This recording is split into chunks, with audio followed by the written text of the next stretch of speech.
Hello everyone.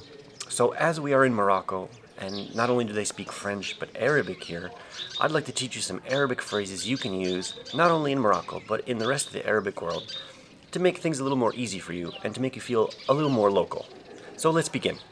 If you'd like to say hello, you can say marhaba or salam. Both of these are informal. If you'd like to say it more formally, you can say salam alaikum. And oftentimes you might hear something like this back, Wa-Alaikum Salaam. If you are male and you'd like to say please, you can say min faDlak. If you'd like to say thank you, you can say shokran. If you'd like to say yes, you can say na'am. If you'd like to say no, you can say la. And if you'd like to say no thank you, you could say la shokran.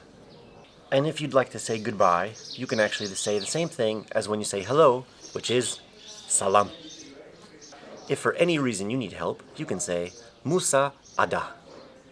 And lastly, if you'd like to ask where is the toilet, you can say ain alhamam.